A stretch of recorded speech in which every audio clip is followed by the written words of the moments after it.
Iran ವಿರುದ್ಧ America Israel ಜಂಟಿ ದಾಳಿ ನಡೆಸುತ್ತಿದ್ದು ಮಧ್ಯಪ್ರಾಚ್ಯದಲ್ಲಿ ಉಂಟಾಗಿರುವ ಸಂಘರ್ಷ ಪರಿಸ್ಥಿತಿಯ ಬಗ್ಗೆ ಪ್ರಧಾನಿ ನರೇಂದ್ರ ಮೋದಿ ಮೌನ ಮುರಿದಿದ್ದಾರೆ. ಶನಿವಾರ ತನ್ನ ಸರ್ವೋಚ್ಚ ನಾಯಕ ಖಮೇನಿ ಹತ್ಯೆ ಹಿನ್ನೆಲೆಯಲ್ಲಿ ಭಾರತದ ಮೌಲ್ಯವನ್ನ ಪ್ರಶ್ನಿಸುತ್ತಿದ್ದ ಇರಾನ್ ಮೌನವಾಗಿರಬೇಡಿ ಎಂದು ಮನವಿ ಮಾಡಿತ್ತು.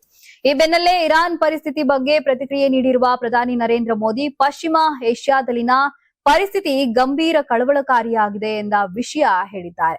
ಭಾರತ ಶಾಂತಿ ಮತ್ತು ಸ್ಥಿರತೆಗಾಗಿ ನಿಲ್ಲುತ್ತದೆ ಎಂದು ಯುಕೆ ಪ್ರಧಾನಿ ಮಾರ್ಕ್ ಕಾರ್ನಿ ಅವರೊಂದಿಗೆ ನಡೆದ ಜಂಟಿ ಪತ್ರಿಕಾಗೋಷ್ಠಿಯನ್ನುದ್ದೇಶಿಸಿ ಹೇಳಿದ್ದಾರೆ.